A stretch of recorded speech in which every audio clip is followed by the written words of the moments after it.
3 up, 2 across, tap that play button 3 times, and walk through the archway into Dialogue Alley.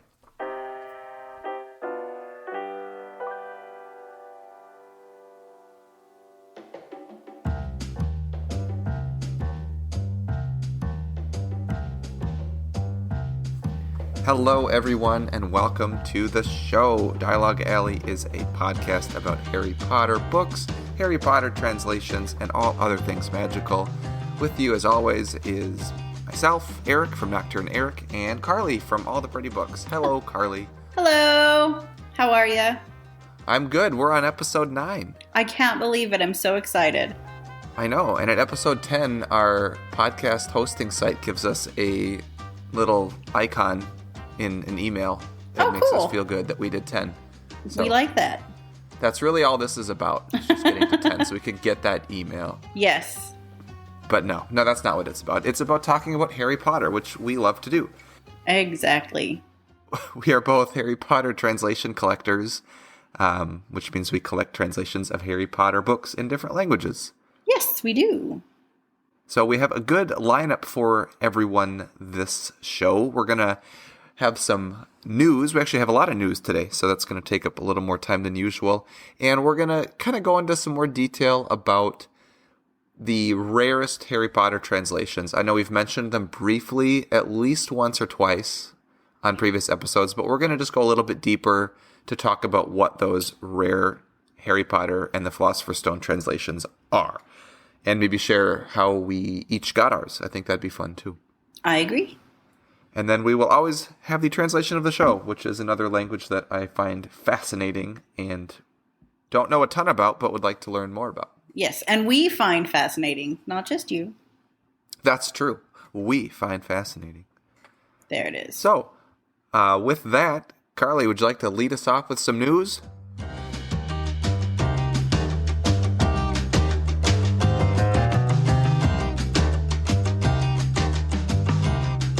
Yes, I'm so very excited. So in the news, we got the 6th translation, or book 6 translation of the Bosnian.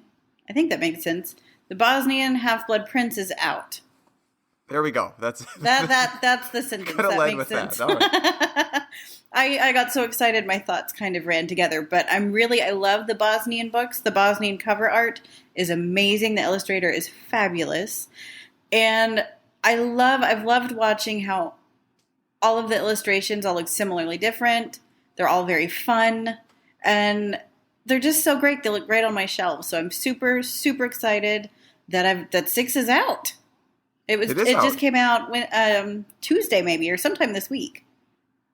Yeah, I don't know what day it would have been for us, but I heard about it on Tuesday. So we'll say Tuesday. Tuesday works. Tuesday works. And like you said, I think these books are great. The art is one of those. It's quirky.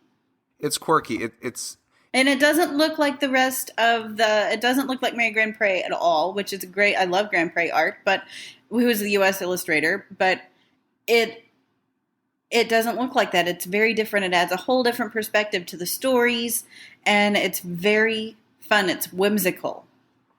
That's a good word to use. It's whimsical, and to me, it almost looks like modern art style. Yes, it's very like sketchy looking. Yes. However, a lot of people have drawn like parallels between this and the Occitan cover that we talked about last episode. Oh, really? And I can see why, because they're both very bright and colorful, but this one just seems to be a lot cleaner. It's a lot more. Yeah, it's cleaner. It's a lot more put together, and it doesn't look like it was drawn with crayon.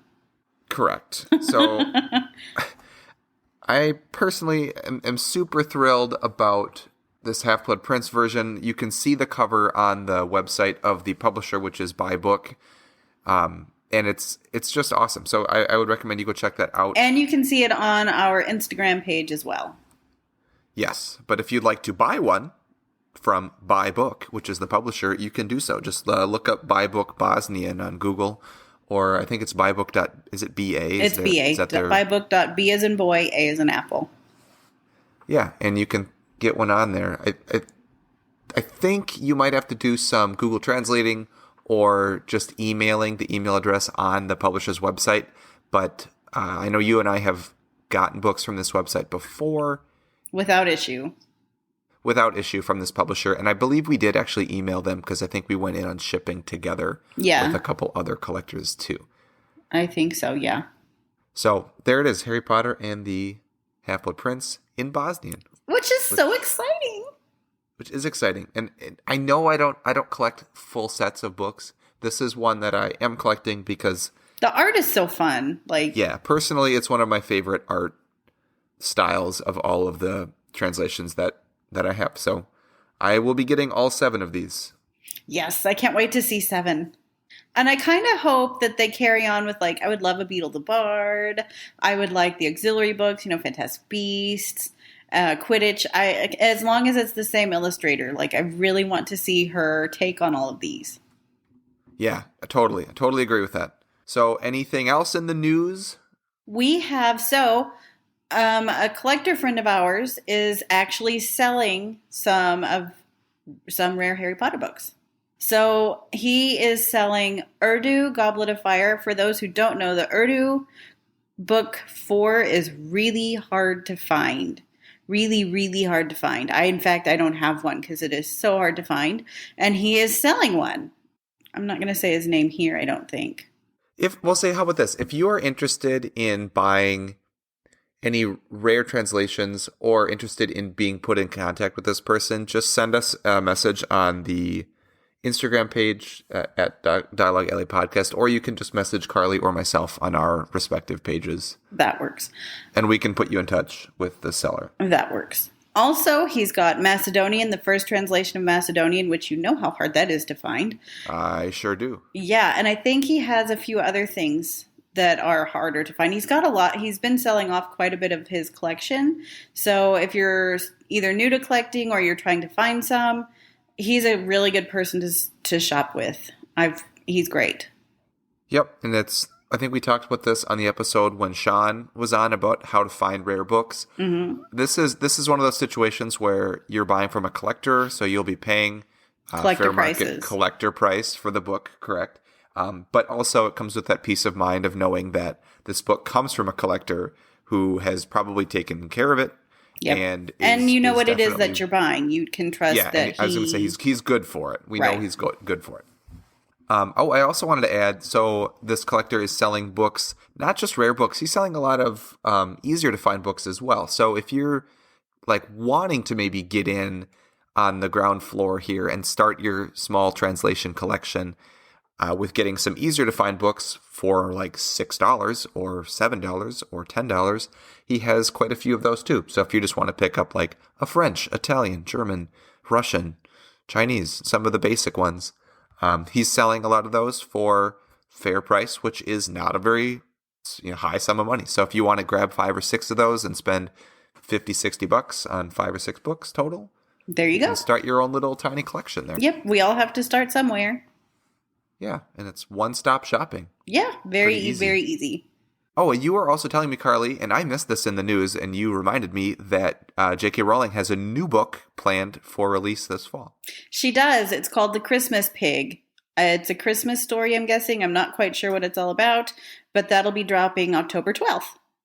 Yes, so something to look forward to in the fall. Much like the Mina Lima Chamber of Secrets in the fall. Everything's coming out in the fall. Everything's in the fall.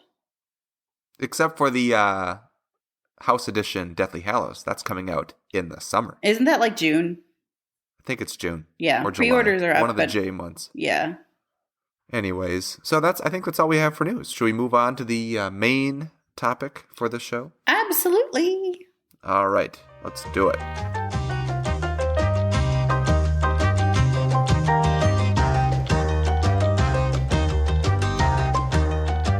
Okay, so the main topic for this episode 9, is all about the rarest translations of Harry Potter and the Philosopher's Stone. We mentioned them in the previous episode, and you may have heard other collectors talking about them or seen people posting about them. And Carly, we are talking about the big 6 rare translations of Harry Potter and the Philosopher's Stone. Yes. So tell me more about why the big 6? When did this start? Well, become a it's the thing. big six hardest to find Harry Potter translations is what, they were originally known by. And Peter, who's known by the Potter Collector, put together this list originally sometime like 2014, 15. And then it actually has changed since then as we've all kind of realized that some of the books that were on there were a little bit easier to find. And then it's kind of solidified into the six that we have now, which have remained there simply because they're still the hardest that we've had to find. And that's kind of how it is. And, it was Peter, myself, Melanie, who is the Harry Potter collection on Instagram, and then some other people. We were all talking about like what have been the hardest ones that we've found. What have we heard from the people on Instagram who are also collecting translations? And it was just kind of a group effort to make this list. And so far, it hasn't changed. It hasn't, and we're going to speculate maybe on how it could change a little bit later. Right. But right now, we'll talk about kind of where it currently sits. And I like that you mentioned that you got together with a few people to come up with this list, and this was even before I was into collecting translations as like, I guess, hardcore. But it's a community-driven list. It's not like right, a definitive absolutely. list from all these different publishers and countries and languages. It's community driven, and so I think the fact that it already has changed since the inception of the list, I would not be surprised if it continues to change and evolve. Right, there's some that I figure by. the original six that are there are probably going to stay there unless something weird happens. But I can see the list growing. Yeah, that's kind of how I feel too. So let's talk about also, before we kind of briefly mention all of these different languages, kind of the criteria for why they're on this list. And I think the criteria for this will hold true for any future books being added to this because of the parameters that we're setting here. So the first one we have listed is that the book is out of print. Meaning it's no longer being produced. It's going to be something that you're not probably going to find at a general bookstore, like, like a Barnes & Noble in the U.S. or something, or Foyles or anything like that. It's going to be more in like your used bookstores, flea markets, secondary marketplaces, or even collectors, people's houses, secondary sale sites, that kind of thing. And we talked about before that there are some of these books that they're out of print and the publisher is no longer a company and the translator of the book is dead. Like Greenlandic. So like that's kind of like 3 strikes and you're out of print. Right. And if there's ever a new Greenlandic translation of book 1 or anything else, it'll have to be a brand new one, more than likely. Because if they wanted to reprint what's there, they'd have to rebuy the rights, and that gets expensive real quick and mucky. And I don't see that happening, one, but also I would just see them redoing it.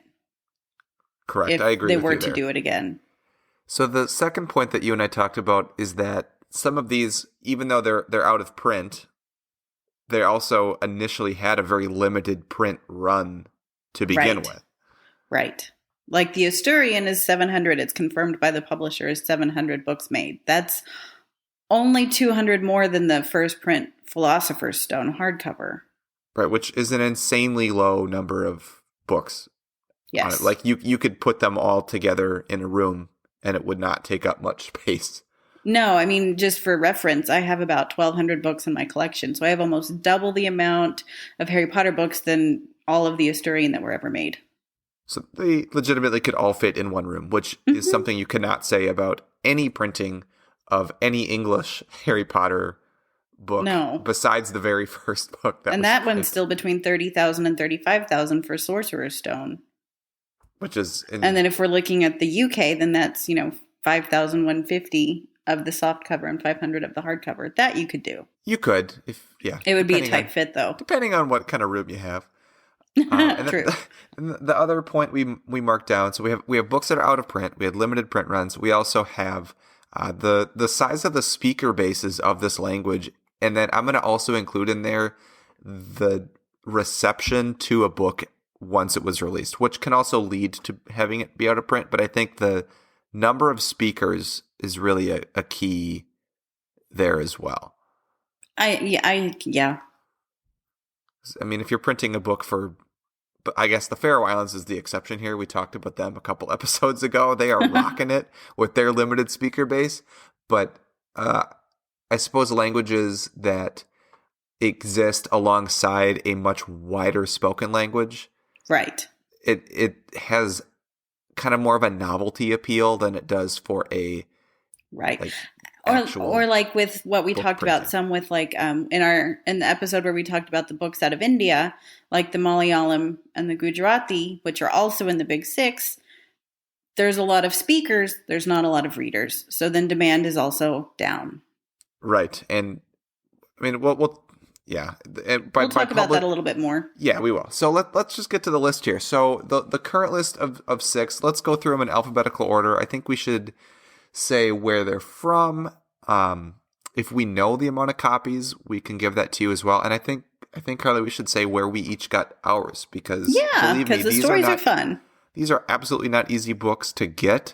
And if you have one, like, way to go. That's amazing because any one of these is I would say really hard. Prized possession in anyone's collection to have even one of these. So let's start with Asturian. We've talked about this a few times. The cover is amazing. And I think it was our translation of the show, actually. I think it was. Not this episode, a couple ago. So, like you mentioned, this is from Spain. There are only 700 copies of this confirmed by the publisher, and it's very hard to get. I would say this is one of the hardest ones to find, just because of the numbers of books. Yes. Oh my goodness, yes. It was one of the last of the Big Six that I acquired. I looked everywhere, and I actually wound up getting mine from Peter, who just got really lucky and found a copy.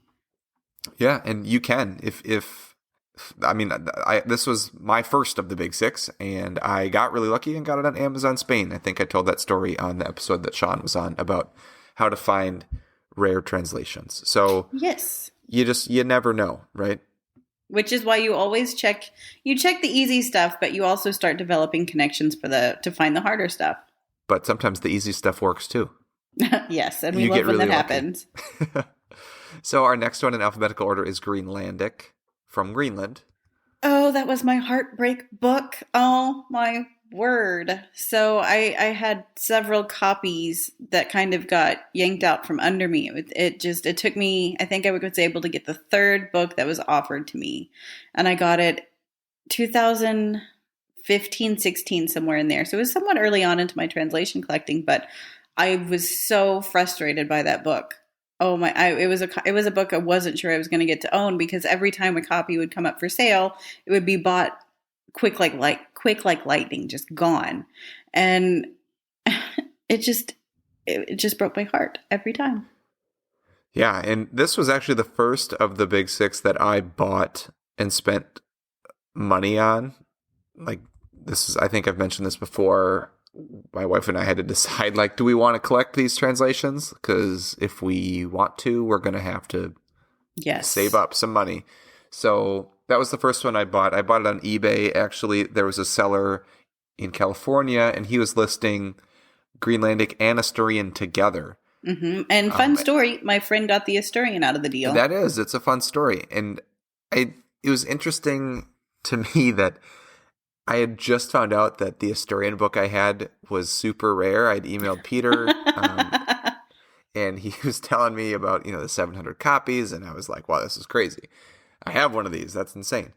And then when I saw the Greenlandic one pop up with Asturian, I was like, dude, I don't need that one. I have that one already, which was weird because the amount of people that have approached me, and I would say you as well, mm-hmm. and looking for an Asturian book.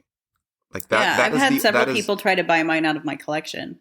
Yeah, I have too. And that is the only time I've ever seen an Asturian for sale on the open market that was not that was actually obtainable. I was working with another collector from France, and he was trying to get a book off of one of the Spanish eBay-like sites. It's more like a Craigslist type site. Yeah. And the seller wouldn't like let it go out of that town. I think I'd cry. So, and it was for like $15 too. Either that or just, if it wasn't during COVID times, hop a plane and go get it, because chances are the ticket may be cheaper than buying the book. It's possible. And we also kind of came to the conclusion that maybe we were looking at this and the person had already sold it and the listing was still there. That's quite possible. Because I think this might have been Total Collection, and I don't know if those listings get removed right away. I don't think they do. I think it's similar to like abebooks.com, where I've seen listings that have been there for years, and I know for a fact that the books have been sold because I bought them.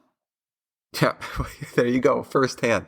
So that besides that foray with my fellow French collector, who's wonderful and helped me get a couple things out of France, that is the only time I've seen one on for sale other than eBay. That's it. So really hard to find. Really hard to find. Can you guess what the next one is alphabetically, Carly? Gujarati? It is Gujarati. Yay, India. I can do the alphabet. We talked about this one in our third episode where we mentioned all of the translations of Harry Potter that are official languages of India, which are a ton. If you haven't listened to that, go back and do so, because it is... It's interesting. It is. It's insane how many official languages of India are actual authorized translations of Harry Potter. So, Carly, tell us about Gujarati. It is also really hard to find. We're going to say that for all of these, though. Gujarati, it has the U.S. Harry Potter cover art by Mary Grant Prey, published by Manjul. And I want to say, I was told by somebody that there were 2 prints of the book, and it was like 1,500 copies each. I want to say that pertains to Gujarati, but don't quote me. And it's one of those languages in India that has quite a lot, millions and millions of speakers, not a lot of readers. So the demand is not going to be super high for that book, from everything I've gathered just from talking to people in India. And I actually got mine. It comes out of the Gujarat state. There's different states in India. It comes out of Gujarat. And I actually got mine from somebody in Brazil who went to India and found Gujarati in a bookstore. Nice. Yeah, and it was like his last day. He'd been there for, I think, 12 days, something like that. And he was looking for me. He was also working and doing other things, but he was looking for me. And he walked in. I'd made a wanted poster with the ISBN number, picture of the book, and wanted really big across the top. And he walked in and he was showing it to these people looking for this book, and that's how the book was found. Awesome. Well, I think Sean joked about that, like going to India and like wearing a t-shirt. Yeah. I mean, if it works. I know. The ironic thing is that I thought of the exact same thing, and I think we all have. I think we all have too, and hearing someone else say that was like, okay, I'm not crazy. No, like when Greenlandic kept being like... idea. Yeah, when Greenlandic kept being yanked out from under me, I was like, how much are plane tickets to Nuuk, which is the capital of Greenland? Because I really, you get desperate for these things, and then the collector brain kicks in, and it's like, I must have it. I must have them all. Yes. I can't not have these 6. Then the collection's not complete. Correct. So my Gujarati, I actually bought from Sean for collector price. He did a lot of the legwork on that one. I bought it from him. Yep, and that was the last one you acquired, wasn't it? No, that was Malayalam. Oh, okay. But I got my Gujarati from him also. Oh, okay. I think he got like 2 or 3 out of India and sold one to me. Wow. I think I paid him money, and I also traded him a Valencian. I had a spare Valencian. Yes. I've had 3 Valencian. That's crazy. And so that I only have one crazy. now. But I had 3 at one time altogether at my house. That was pretty crazy. And Gujarati is the only one of these books that I've owned 2 versions of. So I bought that one from Sean, and it was in decent condition. It just didn't have the foil on the front, because we mentioned in our Books of India episode, the foil of this book rubs off super easy, and yep. It's not uncommon to see the foil off. And I have a lot of people saying, "Oh, well, I don't want to buy that one. I'm holding out for one with the foil on it." And good luck. I say, okay, well, here's one now. Yeah, it's one of those, like, it's rare enough that if I were going to, like, if I didn't have one, I would buy it, and then if a better one came along, I would just replace it. And that's exactly what I did. That's why I owned 2 of these at one point. So I bought the one from Sean, and it was in fine condition, but not I mean, fine, like okay, not like book fine. Right. You and I use that word differently, and I get confused all the time. It was an okay condition that didn't have any foil. It was a little beat up. But then there was a collector out of Poland that was selling a lot of his books, and he was actually selling his Gujarati, and it was like brand new mint condition from the bookstore. Oh, wow. And so I bought his, and it arrived at my house, and so for a while I had two, and then I actually sold mine original one that Sean had sold me to another collector in Michigan, I believe. Mm-hmm. And just for the value that I paid for Sean, I wasn't really trying to make a profit off of it because I know that people were looking for this book, but I didn't want to lose money. No, I mean, you have to recoup what you've paid. Yeah, and I didn't really care about making money. So, again, it took me a while to sell this too because... of the cost. Because of the cost, right? So this is one I've had two of at the same time, which was crazy. Super awesome. I think I've seen this one, besides Greenlandic. I don't know if we mentioned this. Greenlandic is one that I've seen sold most often. The most. It's the easiest of the big six to find, which isn't saying much. Right, because we're saying that now. And maybe because we've seen all of these bought and sold recently, there aren't any more to buy and sell. So right, because there's a fine. I mean, to put it into perspective, from all my research over on the Greenland and the Greenland publishing, when they have like a big hit book coming, they still produce less than 1,000 copies. I think we mentioned this. If I was living in Greenland and I read this book, I mean, if I wanted to read it, I can go to the library and get it. They have a copy there. They do. It's even hardcover. Yeah, and not many people live there. So if you want to go read the book, it's probably going to be available at the library. So you can still read it there. I don't foresee this book ever like vanishing from Greenland, but no. Or I should say not being accessible to people of Greenland if they want to read it. Right. Although I could honestly see one of the crazy translation Harry Potter collector book people trying to email the library to buy their copy. I could see that happening if it already hasn't. Yeah, who knows? So we'll find out. If you own the hardcover Greenlandic book, we know where you got it. And shame on you for depriving the people of Greenland of their only copy of Harry Potter and the Philosopher's Stone available to the public. Okay, so Gujarati, that's changed hands a lot. I've seen a lot of people selling one, and I think the collector that we mentioned earlier also just sold one. Yes, he did. From the news section. So that doesn't mean it's easy to find. I've just seen a few of those sold. And I want to buy a lot. I mean, like 5. It's like a handful. It's still not a lot. Okay, so that brings us to Macedonian. Yes, and Macedonian now has 2 translations. It's the first translation that's on the list. Yes, and you can tell the difference between these two because the Macedonian that is more difficult to find has the Thomas Taylor cover art, which is the art from the UK Bloomsbury books. The first print, or the first edition Bloomsbury books. Yes, the one with Harry in the train, and he's kind of going like, "Oh," with his hand. Yeah. At least that's what I always thought he was doing. Yeah, like, this is cool. I was like, "Oh," that's what I thought. Yes. I don't know. So then, Carly, the second one does not have that art on it, though. No. I believe that's Johnny Duddle. It is the Johnny Duddle cover. Who is also a UK Harry Potter illustrator, but from 2013-14. And he's done actually some other things for them. He did the gift editions as well. Yeah, and the Johnny Duddle the Johnny Duddle cover is the kind of purplish blue indigo one where they're in the boat with Hagrid. I love those. I love that cover. It's a great cover. It is. He's a really great. All the Harry Potter illustrators are great, though. For the most part. All of them. For the most part. Okay. See episode 8. So, Macedonian from North Macedonia, which is what they call themselves now. There are 2 versions of it, and actually one of them has the old wizard on the back, which is Dumbledore, and then one of them has the Brownbeard wizard on the back. The Brownbeard one is the first printing. The Dumbledore old wizard is the second printing.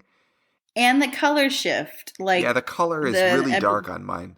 Yeah, my color. I have the really dark cover. It's the second one, or the other cover is almost kind of. It's so bright. The red is almost kind of pink. Yeah, it's very red. Yeah, I would actually like to have both versions. I just can't justify it. Yeah, same. And when the seller that is selling his books right now, he is selling one. I believe his is the second print because he did get in touch with me to see if I wanted to buy it. And I could not justify I know. having another one, even though it would be nice to have both of them. And fun fact, I'm the one that sold him that book. Oh, well, there you go. So I'm the one who I actually found that book out of Macedonia. It was a huge effort. So you know that you're buying a good book because it came from Carly. Originally. So what do we know about Macedonian, Carly? It is a really cool language. And Alexander the Great came out of it. There we go. I meant the book. You just said Macedonia, the country. There was no Macedonian with an N. So I thought you were putting me on the spot about the country. And I was like, well, this is odd. No, what do we know about the Macedonian Big Six book, not the retranslation printing that came out recently? What do we know about the first version of this book? Well, I've been told from several people out of Macedonia that, I think it was you actually who may have told me this. And then I've had other people that I've talked to about it who said they think it's true, that the school systems are actually buying up copies of these books because it's required reading in the country. Yeah, that's what I heard from my friend's son from Germany. Has a friend from Macedonia, and she went home and found a copy in an antique shop. That's where I got mine. And she was asking around because she was certain that she was going to be able to find this book no problem. And so she told my friend's son from Berlin, like, wait a second, this was actually way harder.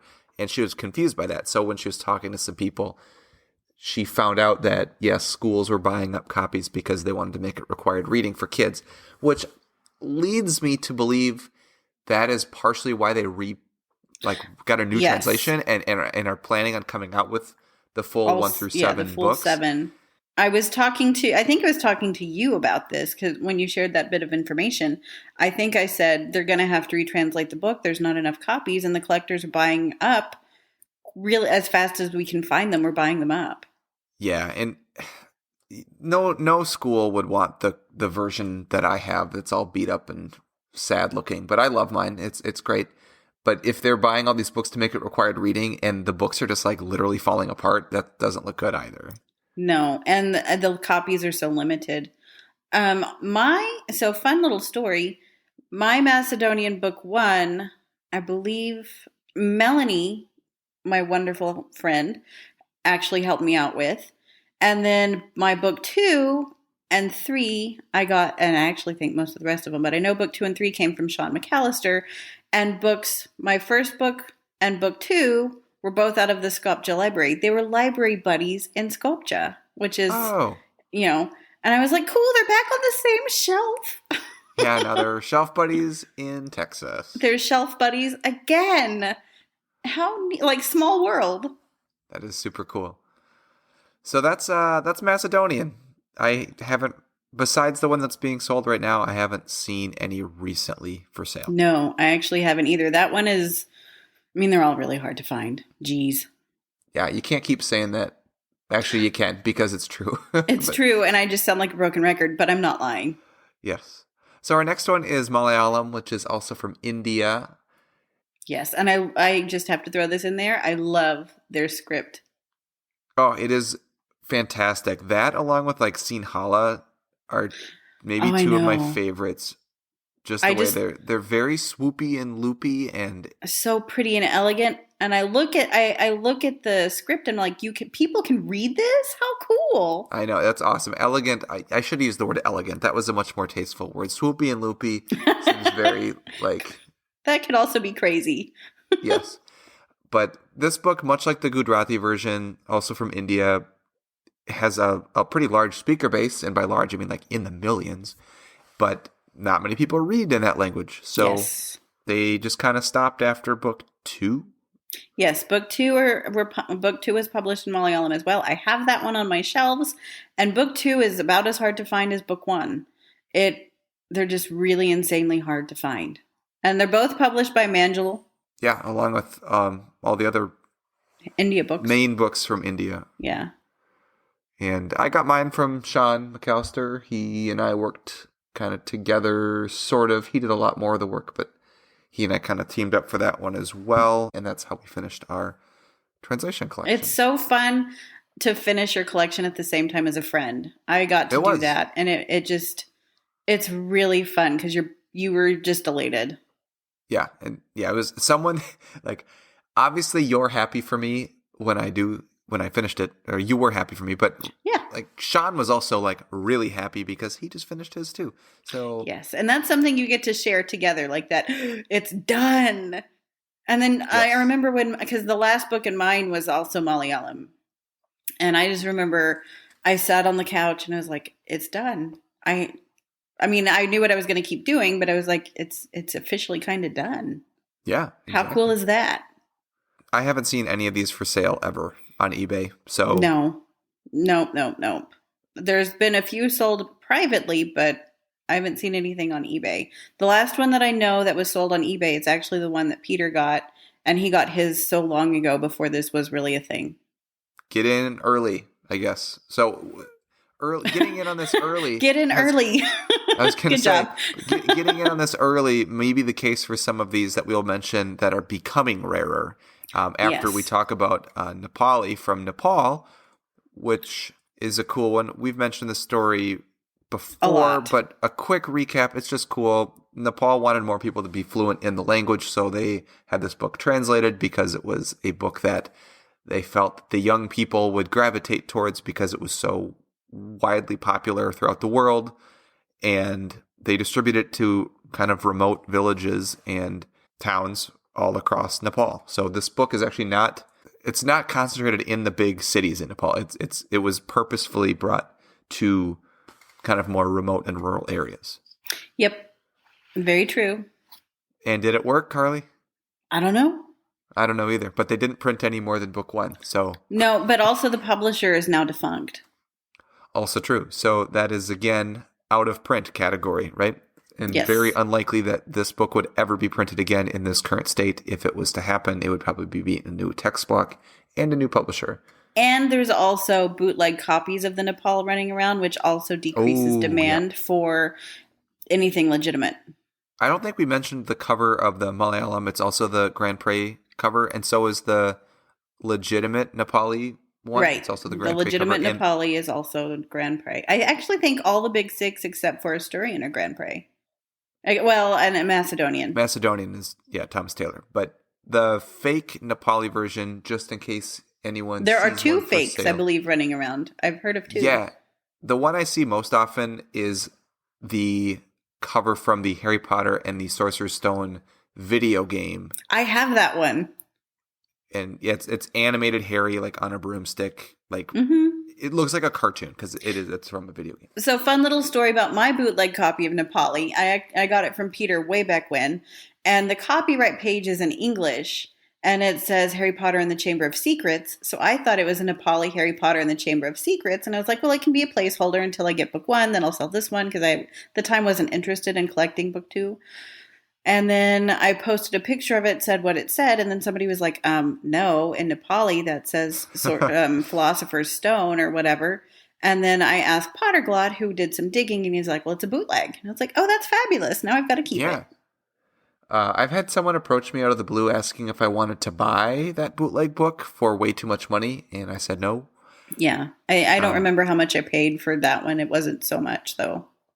Yeah, I normally don't collect unauthorized things unless it's a language that there is not an authorized language in, just because I like languages in general, but I'm also not going to spend a ton of money on a book that's not legitimate. I just collect the authorized because it's the better investment between the two. Yes. While I'm fascinated by languages, I'm an investor first before a collector. And for me, I just don't see the real value there. If it's like $20 or less, I may consider it. Or if the cover's like super amazing, like the Burmese, we'll talk. Yeah, that's more my speed too. Like, I'll spend maybe $40, including shipping, but I'm not going to drop hundreds of dollars on an unauthorized copy. No. So, Carly, I think that's the 6. Asturian, Greenlandic, Gujarati, Macedonian first version, Malayalam, and Nepali. Yeah, that went fast. It went fast. I wish collecting them was as fast as saying them. Yeah, me too. Man. I remember when I was first looking and I was like, I'll just pop on Amazon. Amazon has everything. No, they do not. That was a hard lesson to learn. Not. They do not. So let's delve into books that are maybe going to be added to this list. And we said maybe. We don't know for sure. Nobody does. No. It's currently 2021. So who knows what that's the year anything can happen. Yeah. So I will say, what were you going to say? I was going to say, we grouped these together. This is not a definitive list. This is just our speculation based on some of the criteria that we gathered applied to the already Big Six books.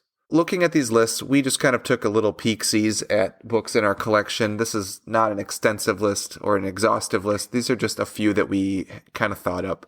So when we're thinking books that are out of print, books like Khmer from Cambodia, Tibetan from China, specifically Tibet, Afrikaans from South Africa, Persian, the authorized Persian or Farsi from Iran, Bengali from Bangladesh. Not sure if that's in print or not, but it doesn't appear to be at the moment. Right. West Frisian from the Netherlands. That one's really, and it has the same cover as the Dutch, so you have to be they careful. look very similar. Mongolian, the Nepko. That's the first translation of Mongolian hardcover book. I mean, none of the Nepco ones are printed anymore, obviously. No. And then we've mentioned this before, but the first Turkish book, it's not in print anymore, but there seems to be By just a ton of them. Right. I think they printed thousands of copies because you can still somewhat easily obtain a copy for $100 or less. Oh, for sure. It's not difficult at all. And if you need one, let me know. I'll find one for you. I was going to say the first print Hungarian, but that's a different show. Yeah, there's a difference between... Yeah, the covers and languages and text blocks. Yeah, so for example, like Hungarian, Carly was going to say there's the famous Indiana Jones Hungarian cover. Yes. The font looks like the Indiana Jones movie font. On the cover, it's kind of that reddish yellow. It's so much fun. Shabam. It's so fun, but... That book's becoming really hard to find, but getting a book in Hungarian with the same text block with there's Grand several Prix up cover, on eBay right now. Right, it's not hard to get at all. So I think rare covers is a different topic, right? I agree. And Carly, you wanted to mention books like Belarusian, Kazakh, and Yiddish. Right, those are I could see them going the way of like Asturian and the Big Six, just because.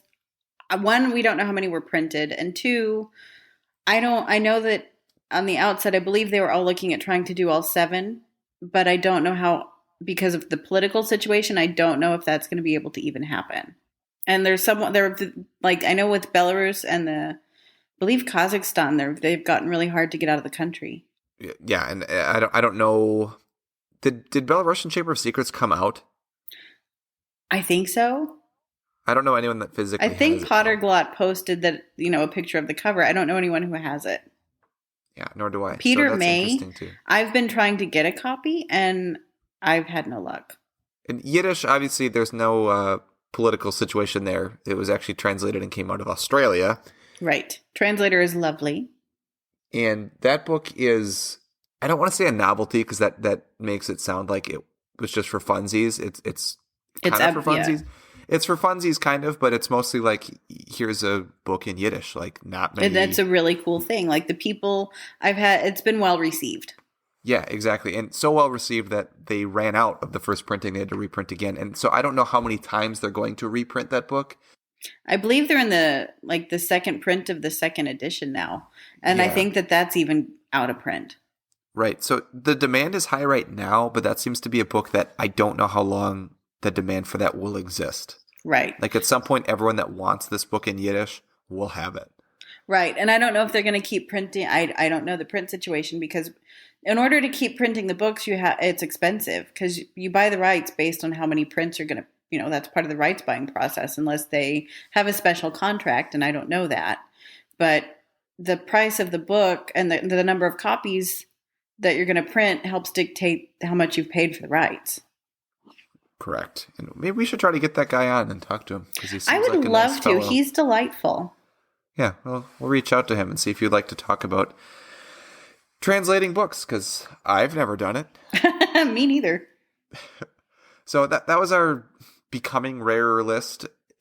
this is, again, community-based list. It's people that have, they reached out and asked us, like, hey, can you help me find a copy of... I get asked quite a bit out of all of the ones we mentioned about the Afrikaans, book 1. Yeah, same. And I think when people reach out, like, hey, I'm looking for, like, Afrikaans, or I'm looking for West Frisian, and these are like, well, those are books that were no problem for me to find. No, I found mine on Abe I found my West Frisian on Abe for $30. Yeah, and I had a friend in the Netherlands just get one on whatever Craigslist counterpart is in the Netherlands too. And even Afrikaans, they were consistently on eBay for a while.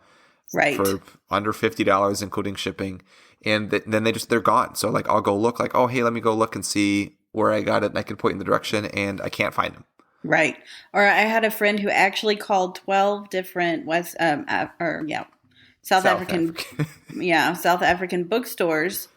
He was looking for other books, but he was asking about the Harry Potter books, and they didn't have any of them. Crazy. Mm-hmm. Yeah. So again, they can just disappear. So I think based on that, let's talk about. Well, so spoiler alert: the translation of the show is Bosnian. But before we get into talking about the book 1 translation of Bosnian, I think we should talk about like the reprinting situation of Bosnian. Right, because that's Bosnian was the one that I had no problem getting, and then all of a sudden it just disappeared. I was getting so many emails from people. Hey, do you have a Bosnian? Can you help me find a Bosnian? Like, they were just gone. And I talked with pretty much all my collector buddies, like saying, I think we're going to have to add Bosnian to the list and have the big 7 because nobody can find it. It was out of sale. It was out of stock on the Buy Book website. We couldn't find it on any of the websites in Bosnia, whether it's secondhand stores, first stores, nowhere to find. I reached out to you to see if you knew I was one of those people that yes, you did. Where to find them. That was Bosnian. It's one of my last books to get, and I mentioned this in a previous episode, but I think I paid more for this book than I thought I was going to have to. Right, but you bought it before.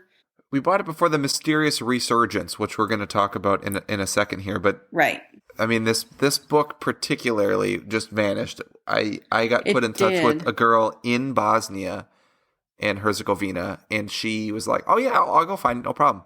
And I was like, "Sweet, that was super easy." And she got back to me the next day, and she's like, "They actually don't have it anymore." Yeah, she was surprised that they don't have it anymore. And they printed, like, you could buy 2 and 3 off the website. 2 and 3 were there. They print, like, the Buy Book people. They published books 1, 2, 3, and then book 1 just was gone. So that was strange. So. Yep, and then they published book 4, and still no book 1. They didn't reprint book 1 when they published book 4.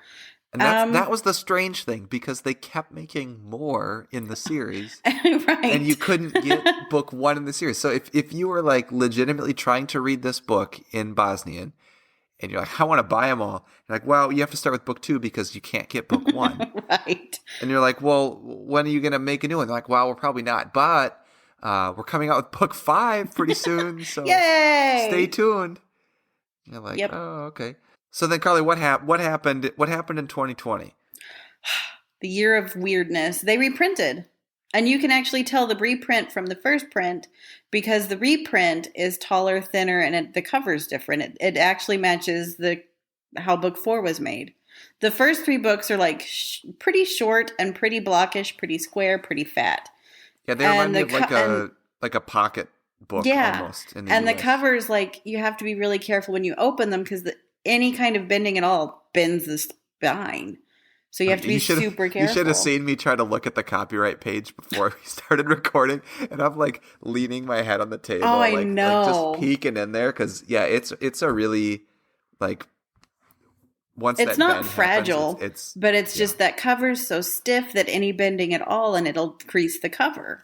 Yeah. And so that's how the first 3 were first made. And then they reprinted with, book 4 came out and it was taller, thinner, and has a whole different feel to the cover. And then they reprinted books 1 and 2 to match that. They haven't reprinted 3 yet, which irks me because I want a set that matches.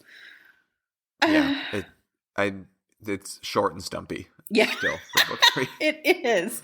So I'm waiting for them to reprint 3 so I can actually have a set that, is flush on the shelves, and then I can have books Yeah. 1, 2, and 3, the original first prints there, and then I can have the whole set. Like, oh, that's so pretty and nice lines. So that's Bosnian, and you Right. can get it now if you don't care about the first. And I feel like I have to add really fast that there were Yeah, some go ahead. people on eBay that bought the reprints of the Bosnian, knowing how rare Bosnian Book 1 had become. They bought the reprints of Bosnian and were selling it off as the first for a Yeah, lot of money. and that's I was gonna say, if you don't care about getting the first printing of Bosnian, the short and stumpy guy, And if it's you the just same care cover. about- They have the same it's the cover. same cover. Yeah, it's just taller and thinner. If you don't care about the first printing, if you just want the same text block, I think they maybe changed like minimal things, not enough to really It was some warrant the second grammatical thing. changes, but no Yeah. no. If all you care about meaning. is getting this book in Bosnian, you can go to buy book and buy it right now for a Yep. normal book price. So don't be Don't overpay right now. hoodwinked by the Mundungus Fletchers of eBay Good and call. pay way more than this book is worth, because the new printing is not worth what people are asking for sometimes on eBay. Nope. So is that our transition into the translation of the show? It is. Okay.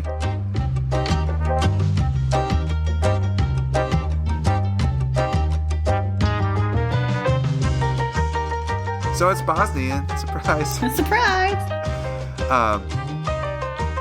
Well, we just kind of already mentioned the book, Yeah.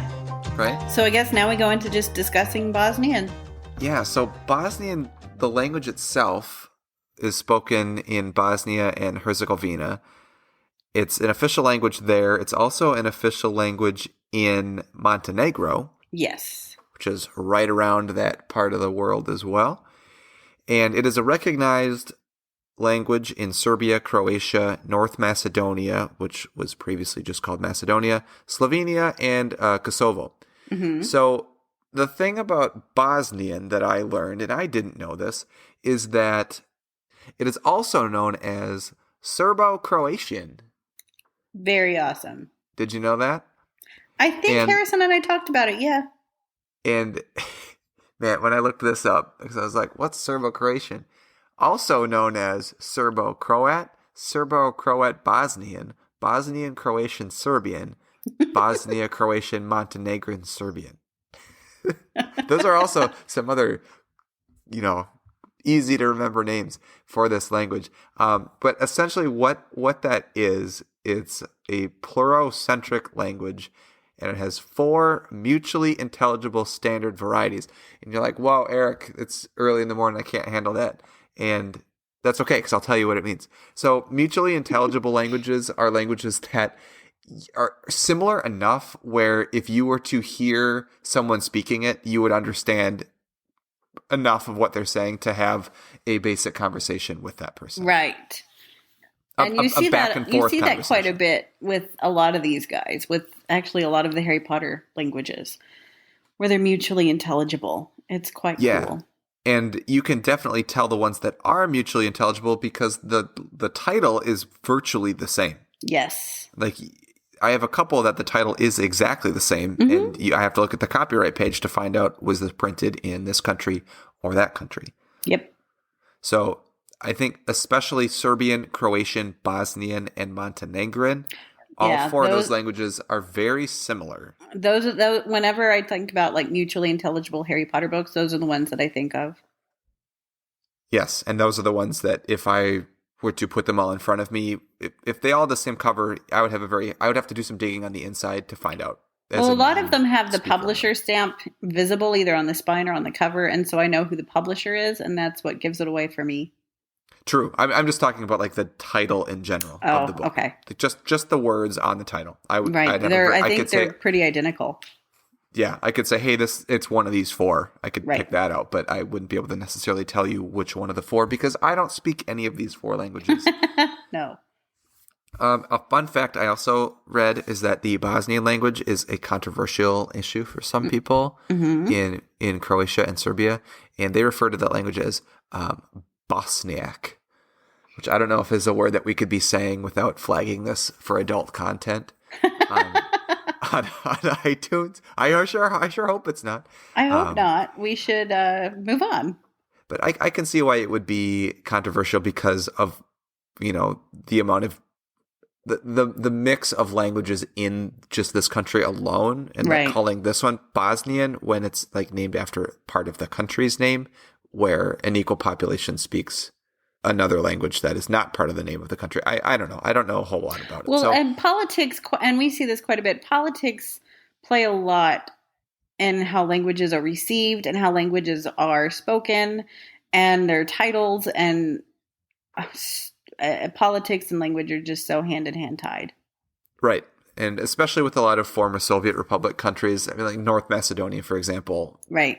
like they changed their name because they're like, yeah, we want something different than what we were just kind of Right. like assumed into after the fall of the Soviet Union. So yeah, there's that. So Bosnian itself, there's 3 million native speakers. There are probably more. That was in 2008. Not a lot. 3 million though isn't a lot. I wonder what the country size is. The country size of Bosnia and Herzegovina. Mm-hmm. Would you like me to tell you? Sure. Okay. And I'm just asking because if it's like a big country, 3 million speakers is like kind of sparse. If it's quite small, it's quite compact. In 2019, it was estimated that there are 33.3 million. Oh, wow. But again, remember, Bosnian is also an official language of Montenegro. Right. Which is right next door. It is. Da-da-da-da. And the Montenegrin, well, we'll talk about that in another show, but Montenegrin is quite interesting. The Montenegrin translation and the Montenegrin language. I've actually done quite a bit of research over that. Yeah. So that's Bosnian. Ta-da. Well done. Was hard to find. Now it's not hard to find. It may be hard to find again. Or maybe not. Maybe not, because they're going to be doing, I believe, all 7. And I figure they're going to keep them in print because the demand is so high. Yes. And if you like books with cool covers, this is one of them. So I would recommend checking them out. So you can check out pictures of these books on Instagram at Dialoguealleypodcast. They will be up there. Yes. And I believe I have them up on my website as well under the Bosnian tab. Awesome. So I think we covered the question of the show today was what are some other rare Harry Potter languages? But I think you mentioned them when you talked about Urdu, Book 4, and Macedonian, Book 2. And you mentioned one indirectly when you talked about Valencian, which is out of Spain. The Valencian, which is an adaptation of the Catalan, is becoming quite hard to find. It's no longer in print, and it's the demand is quite high because of new collectors in the market and all that kind of stuff. But it's becoming harder to find. Exactly. So you never know, right? You never know what's going to happen. No. So if you have a question that you'd like us to answer on a future episode, you can send us one to our Gmail, which is dialoguealleypodcast@gmail.com. You can also send us a message on our Instagram page, which is at dialoguealleypodcast. Or you can always reach out to Carly and I if you have questions that maybe you want an answer to, but you don't want it read on the show. Right. And we'll happily chat with you. We will, because we're pretty nice people. At least I think so. I think so. Well, Carly, do you have anything else before... I do, really, really quickly. Oh, My bookshelves are coming in tomorrow, and I'm just tickled pink. So when coming in, you mean like they're just put together, or do you have to build them tomorrow? No. I'm getting them out of storage, and they're going to be put up, and then I get to reorganize my book room. How neat. So like all of tomorrow is like I'm happily playing book collector. Fantastic. That'll be great. Know. And I'm assuming you'll share some photos, maybe even of the work in progress. I plan on doing a YouTube video. Even better. Yes, I'm so excited. Speaking of YouTube videos, Carly, where can people find you on the YouTube and other places? You can find me on All the Pretty Books. You can find me on YouTube, Instagram, my website, alltheprettybooks.net, Facebook at All the Pretty Books, and at Twitter, All Pretty Books. Outstanding. And I am on Instagram only at Nocturne Erik, knock like on the door, Erik like my name, but spelled with a K, because that's how I spell it. And well, it's true. It is true. And you can find this podcast, Dialogue Alley, on Apple, Google, and all your other favorite podcast hosting locations. Again, if you're enjoying this, if you like Harry Potter, if you like hearing us talk about books and such, please give us some feedback. Give us a rating if you like it. Share it with some of your friends. We always like to get new listeners and kind of just expand the community of translation collectors in general, because it's a really cool community. And if you'd love to be a part of it, we would love to have you. Yes, and we would love to welcome you. And yeah, it's just so much fun. And if you don't want to join the community and you just like listening to us, that's cool too. Keep doing that. Right. We appreciate it. Thank you so much for listening to episode 9 of Dialogue Alley Podcast. Now it's time to walk back through the archway into our daily lives. And we will talk to you next time on Dialogue Alley. Thanks, everybody. Bye.